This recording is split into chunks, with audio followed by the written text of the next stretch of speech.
Thank you for tuning in to the World Builder's Anvil, episode 138. Types of fantasy world building. Don't know where to start building your fantasy world? Do you need more? Does it make sense? Forget any worries and become a crafter of imagination. This is the place that will help prime your mind. Now, it's time to heat up the forge, break out the mithril ingots and hammer. Welcome to the World Builder's Anvil. I'm your host, Jeffrey W. Ingram. Let's sup from the mug of Java and build. Welcome back. As always, I'm Jeffrey W. Ingram.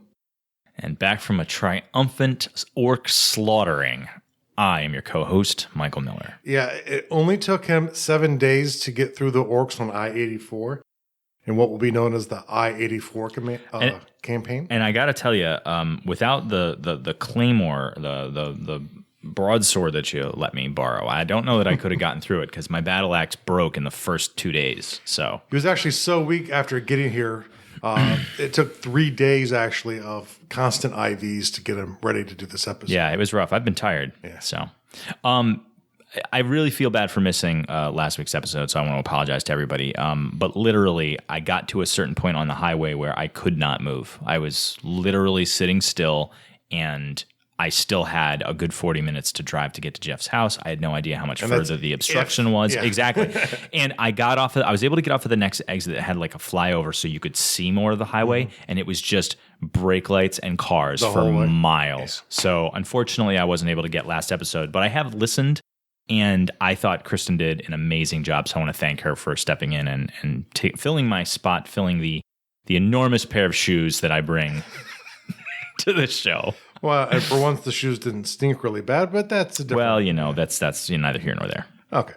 So today, I figured after 137 episodes, we might want to talk about what types of fantasy worlds there are. What type of fantasy world building can we do? Really? Well, I think it was good that you've been easing them into it. It shows I have a patient logic. Yeah, so a lot of comfort and you're like coddling them into it, kind of just easing them. Yeah, real slow. In another, I think 200 episodes, we'll get to character development or the building of basic story arcs. Well, the thing is, some people would probably accuse me of being ADD and getting very distracted as I go through and develop episode topics, and that's completely false. Back to how to create dungeons. I don't think we're doing dungeons today, Jeff. Oh, I'm sorry. Fantasy world building types. Yes. I thought it was maps. The highly professional show, as always, the World Builder's Anvil. Brought to you by Ritalin. Okay. I used to be on Ritalin.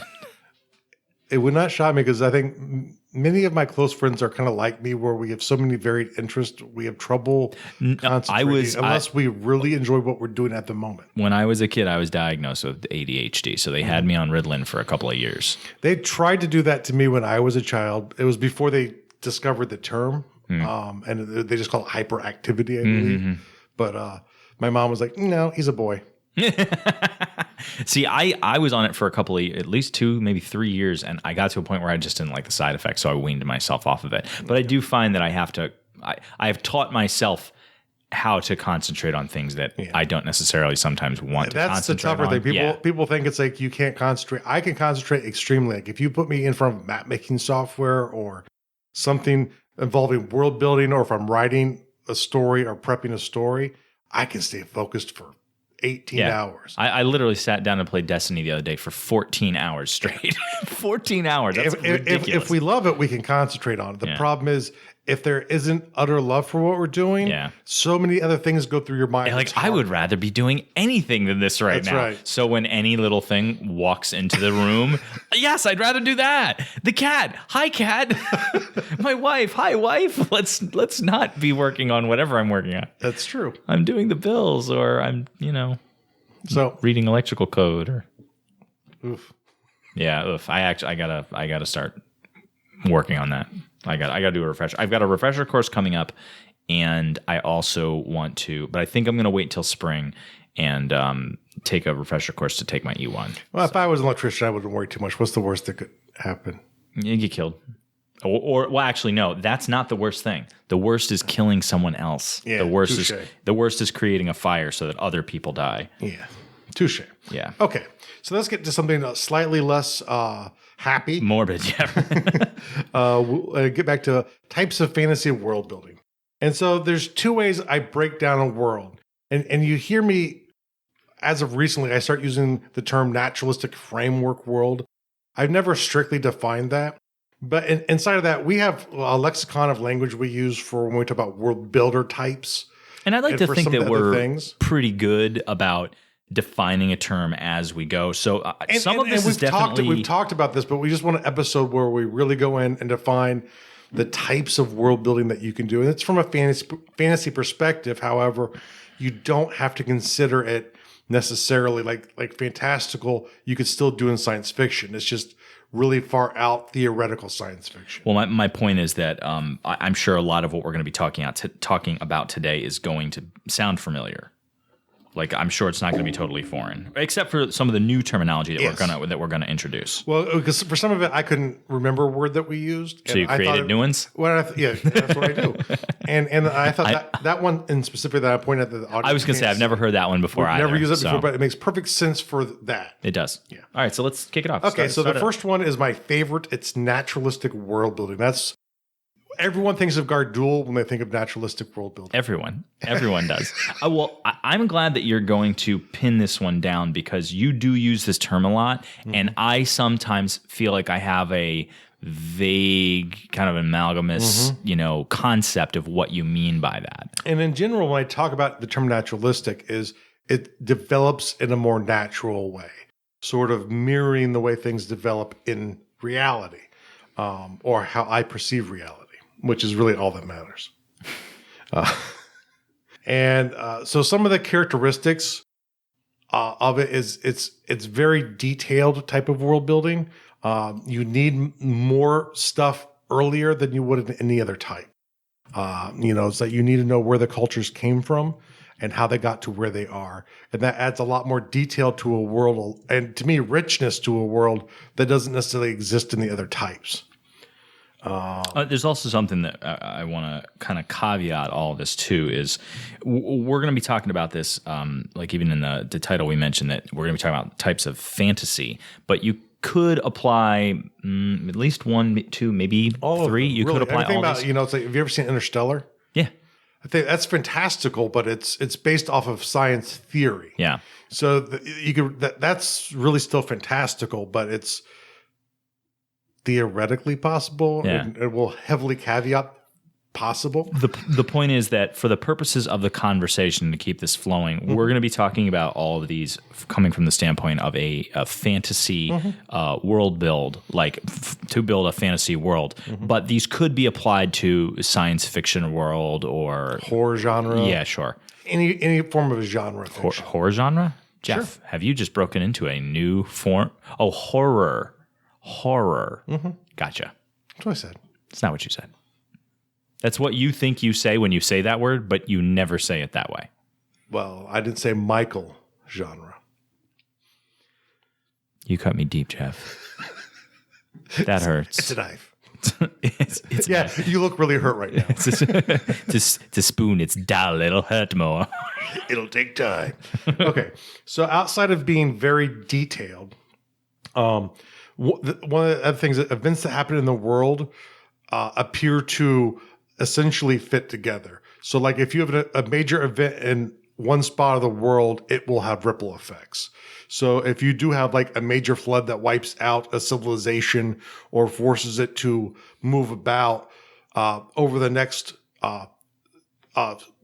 period of time, series of events are going to happen. More things will fill that vacuum that was created, and more exchanges will start to happen because of that. So the events that happen have to and will have effects on other parts of the world. And the bigger the effect, the more effect it will have across the world. And again, that's naturalistic. Yes, these are all characteristics of naturalistic. The environment affects your world. So if you have a group of people who live in a forested area that starts to dry out it's going to have effects on that culture. And you see that on Earth a lot. You see it a lot in the Peruvian or the pre-Columbian, the Indian cultures, as they like to call them, the pre-Spanish cultures of South America. The Indus Valley is another great example of this, where due to like either systematic climate change or overall major shift in the climate of the area, an entire culture just disappears. And it comes back maybe differently in the future, or maybe it doesn't come back at all. But the environment will impact the world around it. And the final thing that really makes it naturalistic I'd have to be able to read that one. I love when you can't read your own handwriting. Okay. So essentially the last one is when you talk about creatures, when you talk about races and states, they are made to fit into the world. You're not changing the world to fit into them. So it's like you're not creating this one valley to have a specific culture that you want to have isolated in this part of the world. It's maybe a culture happens to develop in an obscure valley somewhere. But that's different than saying I'm going to add elements into my world to do it. So really, the basic thing to keep in mind is you're going from the world first down into the detail of the world. And the world and what happens to the world affects the things that are there, and the things that are there can affect the world, i.e. nuclear war would change a naturalistic world. And then the next type is Mosaic. Mosaic is kind of what I think of as classic fantasy at this point. Your real Tolkien stuff. Tolkien or Tolkien? Yes. And so essentially it is this idea that you have all of these great, cool ideas and you want to fit them together in a world. So you maybe even try and use some logic to have it make some sense, but really what you're doing is you're taking like a piece of a mosaic tile and you're slathering the back, sticking it on the wall and fitting other pieces around it. And that's how you're creating the world. So it's really from a culture up approach, but all of the time. And the cultures don't necessarily need to make sense next to each other. Their influence over each other is probably minimal. Even though you might have some effects in there, like if you have the orcs next to the elves, next to the dwarfs, because you have rival and you want them to fight all the time. But you're putting them there because you want the ease of that. You're not having the rivalry develop because of their natural, persistent communication with each other and natural dislike. Typically, the environment and the effects of the world are going to be catalyst-driven.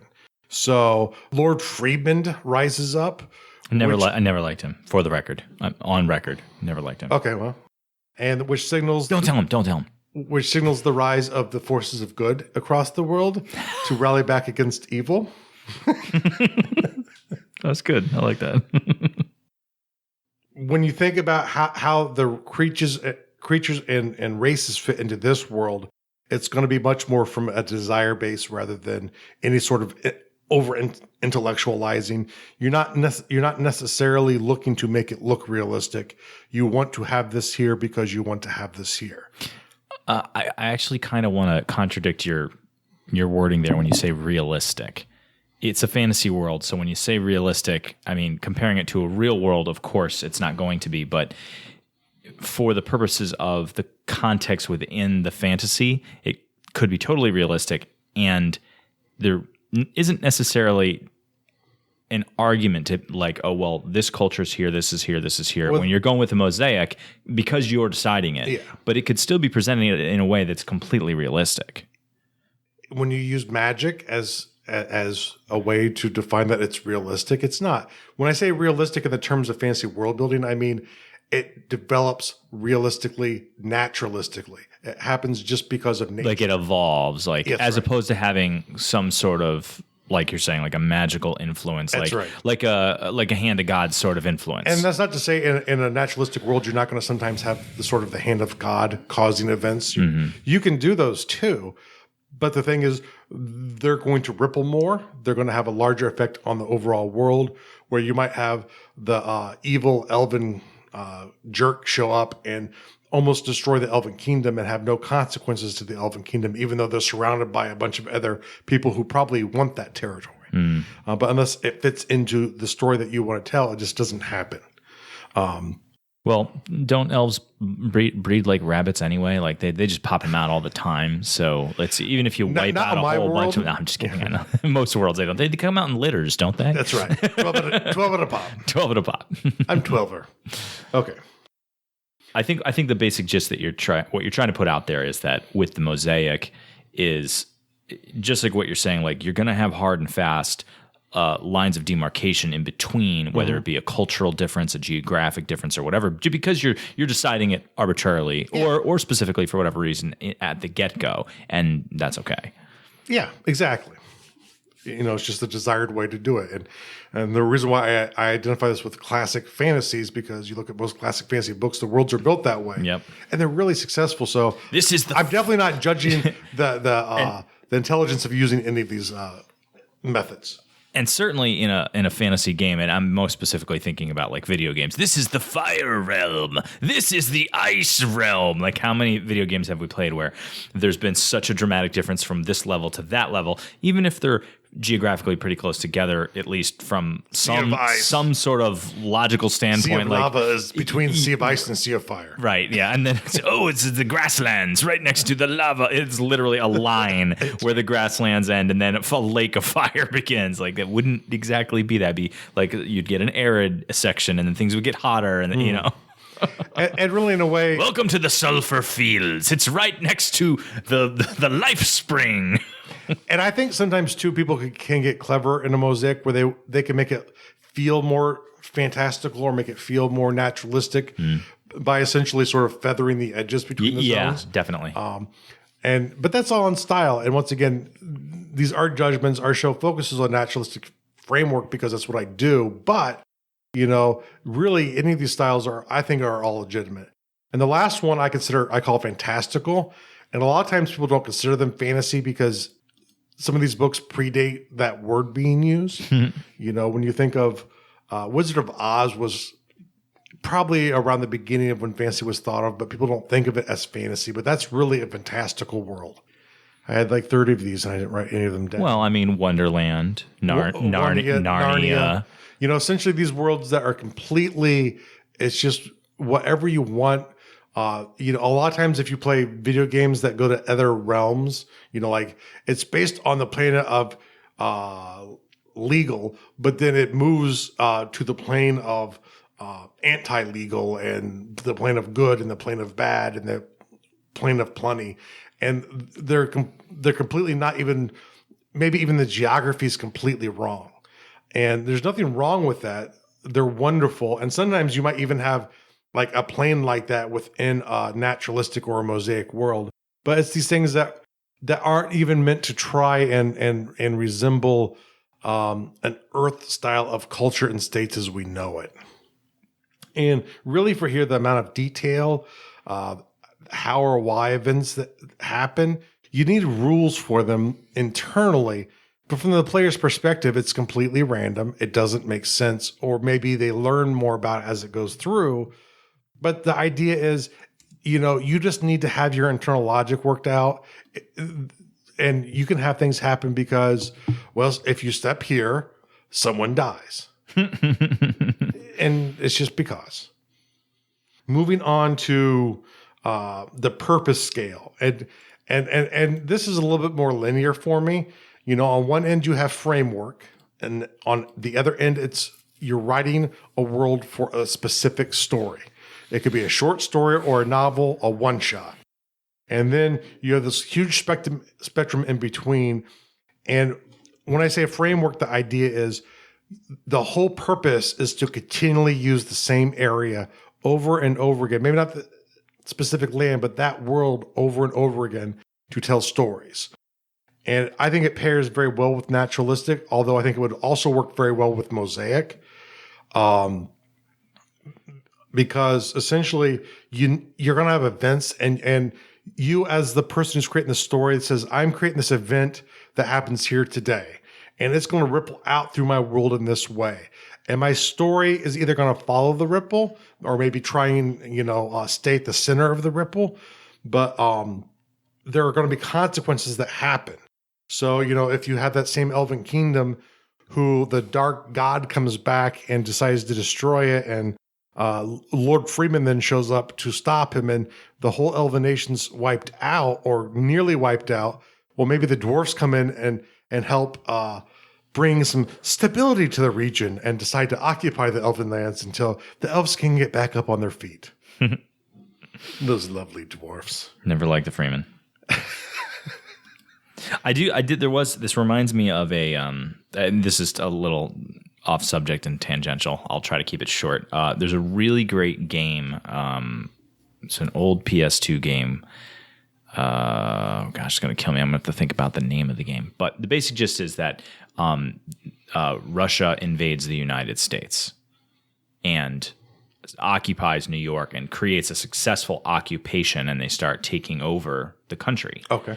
But it shows you how occupations can occur, how the media spins it, and how perspective defines a given thing. Yeah. So it's like the first thing they do is they take over the media and they start putting all these news announcements like, we are here to save you. We're here to liberate you from your fascist regime. We'll save you from the American, war machine. Like, we are here to help. And it's like, no, you're invading our homeland. Right. Like, and it's like, oh. But think about when you occupy land, that's always the thing you go to. I mean, even when we occupied Iraq, regardless of what you believe, our argument is we're there to liberate you from Saddam Hussein. And the counter argument is, no, you are invading us to take us over. And the idea is typically who wins that argument wins the war. Especially the stronger, the more able the culture is to resist, that argument becomes more important. And other times too where when you have this occupation that it doesn't matter as much. Like when the Assyrians would invade an area, they would say, okay, Michael, you're still in control, but you better pay tribute. And then at some point, Michael decides the tribute's too high, says no, and the Assyrian army comes back. They're there to kill every man and distribute the women and the children across the rest of the world. Well, that sounds reasonable. And typically leave a pyramid of the heads of the men who resisted them when they came back as a reminder to people of why you don't screw with the Assyrians. And which was not only the Assyrians who did that in the Middle East. There were many people who did that. And it was actually quite an effective tactic. It sounds like it would be. If you're able to do it. Obviously, a lot of people don't have the stomach to do that kind of stuff. But back then, it was a long time ago. And, things people were different. mature over time. Yeah. Well, I think it'd be more appropriate to say cultures mature. That's true. Touche. Now, some of the differences here is, and they're somewhat similar to the Mosaic and Naturalistic arguments, is when you have a framework world, it is more dynamically based. So like I said, a starvation in one part of the world will start a migration, which maybe leads to a war in another part of the world, or an occupation in another part of the world. A growth of a group called the Ascuri in Gardul lead to the Bedrachum and 2 waves of orcs invading into the arm of the world in Gardul. That is based on an event thousands of miles away, which when it happened is probably not even known by the poor saps who are about to get invaded multiple times.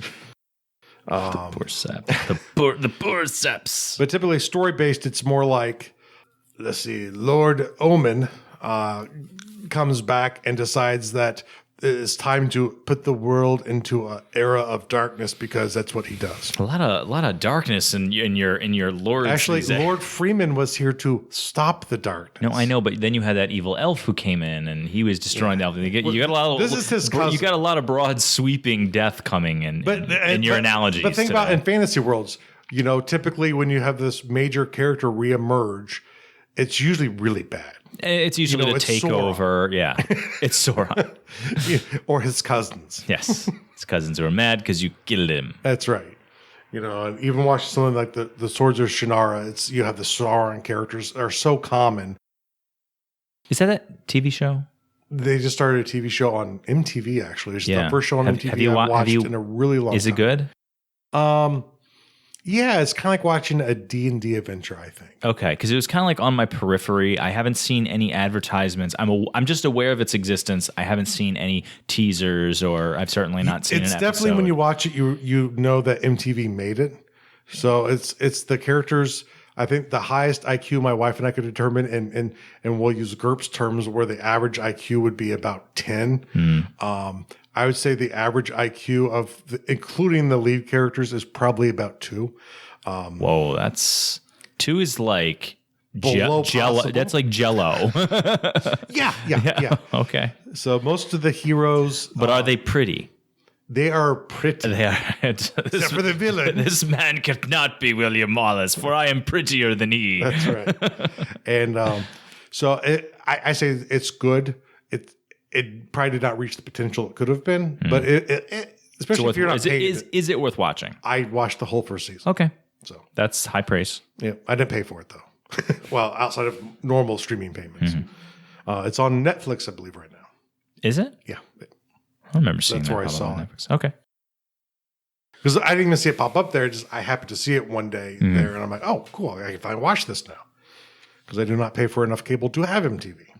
But this is the first show I've wanted to watch on MTV probably since I've been 22.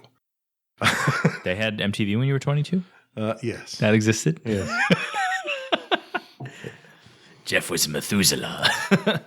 I was 4,000 at the time, but it was there. You just said 22. I'm switching to human years for you. Oh, I see. Okay. There's 22 of my years, which I count in millennia. Pup. Okay. Did you just say pup? Yeah. Okay. Now, the major difference when it comes to story-based or framework-based world building is, on one end, when it comes to framework-based world building, you're going to have ever-expanding details. So whenever you come out with the next story, you're probably going to be adding more detail into your world. For story-based, once you have the area covered, there will be like character development world building, but not nearly as much actual like cultural world building or state world building, because it's usually going to be confined to the area that you've created for the world. So, which leads you to the fact that for story-based world building, there is an end date, a point at which you stop world building. And for framework world building, you never approach that because no human can possibly create an entire world in their life, which I like because it leaves it as a possibility to keep There's always rolling. something to do. Yeah, That's right. And now, and the other argument is like building a world is building a world in a moment. So like if you have a complete world, it's only complete for that moment. You could say like once things start to change, well now it's changing and I have to make something else. So you could say, okay, well I built the world for this age. You could stretch out that moment to say an entire age. But if you wanted to advance the timeline a little bit, now the whole world changes. The whole world changes, and what are the consequences of that? And part of it is what you want, and part of it is what's naturalistic. Like that small country, for them to rise up and become massive does happen. But there has to be reasons for it in a naturalistic world. I mean, there's a cause and effect. You know, you can't be like, oh well, you know, for this one religion to pop up, and I've got this whole cult that I'm going to build around that's going to become a major world religion. This volcano has to erupt. Well, a volcano erupting is going to cause some serious land change and cultural change, especially on the magnitude of it. Yeah. Right, exactly. I'm talking like huge. Then there's going to be some serious physical world affecting repercussions of that type of geological occurrence. Yeah, especially if you're talking about like something on the scale of one of the super volcanoes, like in Siberia or Yosemite going off. Even in like today's Earth, would radically reshape Earth. The geography would be changed a little bit in that area, definitely, but the entire world would change. Now, a large normal volcano going off, like one in the Pacific Rim, will heavily impact that area and probably have more geographic change than cultural change. But for the people who live in the proximity, it will be significant change, especially for a while. And then if it's a little wussy volcano, then the point is that getting back to like consequences and what you were just saying is that you can have that, but like you can have those things occur, but in a naturalistic, world building technique, you have to follow through. You can't just say the volcano occurred and nothing changed. That's right. Like you can't do that. Like that's. I mean, well, you can, but it would be it wouldn't be believable. It would not be believable, exactly. And which leads to two problems. At the end of a story-based world building, it will leave questions unanswered, and this is especially from the perspective of the person consuming it, because you might know a lot of the answers that didn't come up, but there's some things that you didn't answer at all because they weren't important to the story. Like you talked about this other distant culture because it came up in a conversation between two characters in your book, but you don't even know what the culture is because it was unimportant. You didn't need to develop it more than a name. And in a framework world, you are left with hidden answers. So there's always sort of like this hook in the next story of like, there's more I want to learn about the world itself, and some of it wasn't answered. And from reading the description, I think they're getting more into that part of the world now, so I can learn more about this other culture, which we met a character from in an earlier book, or stuff along that lines, where there are hidden answers that might not be revealed in the stories that have happened to date, but could always be revealed in that next paragraph, that next book, that next series. So that's pretty much what I talk about when I'm talking about types of like fantasy world building. It's, once again, on the realism scale, is it naturalistic? Is it a mosaic world? Is it a fantastical world? And then on the purpose scale, where is it in proximity to being a framework world, and where is it in proximity to being a story-based world? And if you create a story-based world with framework in mind, you can always keep shifting it down the scale, but you don't need to. And if your point is to just tell a story that you want to tell, there's no need to develop the full world. So, you have to think about what you want to do as a writer and sort of set yourself in the foundation and understand where you want to go with your world to really get the most benefit from the world building to storytelling perspective. And now for the world builder task of the day. Michael is going to be blown away with this one. Always am. Always am.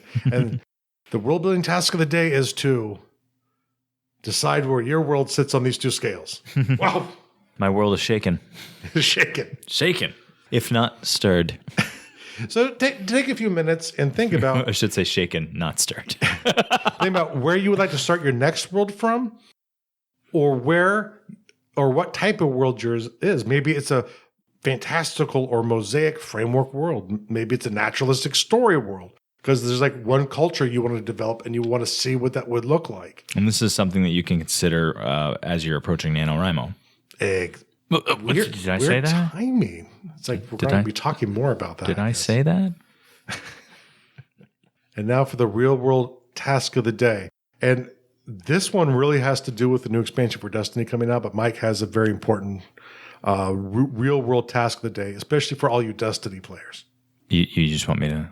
Yeah. You didn't give me any prep for this at all. You were telling me exactly what it was. You just didn't realize it. Well, what I was going to say is like getting prepping for the Rise of Iron. Exactly. But there's a lot of people out there that may not be playing Destiny. So what? Okay, go buy Destiny. If you don't have a modern console, go buy a modern console. I think, is it on PC? I'm not sure if it's on. It might be on PC as well. Yeah, Michael is I'm talking about myself in the third person now. Michael is a huge Destiny player. And I'm really getting geared up for the upcoming DLC called Rise of Iron. And I was actually just sitting here through part of the episode organizing some stuff online. So I'm super excited about it. I'm trying to pare down armor, and there's a lot of good. I actually watched some really great videos on getting prepared for the new DLC, and I'll throw a couple brief recommendations to you guys if there are any players, any mutual guardians out there. Stockpile your materials, motes, strange coins, marks, stockpile legendary and exotic engrams, and even legendary items, any armor, legendary or weapons that you don't plan on keeping. It's better to have them going into the new DLC, because what's going to happen very early on is you're going to need a lot of those marks to upgrade stuff or to purchase stuff. And since you have a cap of 200, once you burn through that 200, if you have additional legendary stuff that you can was it? You delete it, or I forget the term for it. There's a jargon term in the game for deleting a piece of legendary equipment. But when you do that, you'll get either three to 5 marks. And those marks can be used to upgrade other legendary or exotic stuff or purchasing legendary or exotic stuff. But you can only have 200 of them at a time. So if you have a bunch of legendary stuff that you're going to delete anyway in your vault, you artificially have a larger pool of marks to draw upon. And you can do the same thing with Glimmer. You can only carry 25,000 Glimmer, which you should top that out going into the new expansion. But if you hold on to all the things that you would return to the Cryptarch that would give you like 200 Glimmer, you hold on to those. There's no cap on those. Each one of them is worth $200. Throw those in the vault. Just stockpile them in the vault. And then if you run out of Glimmers, the currency in the game money. So once you burn through that, you can then return all those other things, sell them for 200 a piece, and you artificially, like one of the guys that I follow is talking about his vault, and he artificially has like $150,000 in the game because he's been stockpiling all these other things that he can sell. So that's a great way to get yourself prepared for the new DLC. And I would be remiss if I didn't actually talk about some more important things, such as Jeff's upcoming book, The Steward's Son, helping out the show by going to Amazon through our website. So go to www.garduel.com/Amazon for all of your online purchasing needs, and it'll help the show. And now for a secret real-world task. For those of you who are like me that really are never going to buy Destiny, love your friends and what they love. And if they love it, let them talk about it. Let them get it out of their system because they're getting excited the same way I was for Fallout 4. I thought you were going to say, well, for those of you that don't play Destiny, Fallout 4 has a new DLC coming. I thought you were going to do that. Nope. Because Fallout does have a new piece of DLC, doesn't it? Nuclear World just came out, which is, I just started and seems to be massive in story and scope. So hopefully it'll be a lot of fun. Thank you so much for listening to the World Builders Anvil. We would love it if you would share the World Builders Anvil with 2 of your friends, and so would they.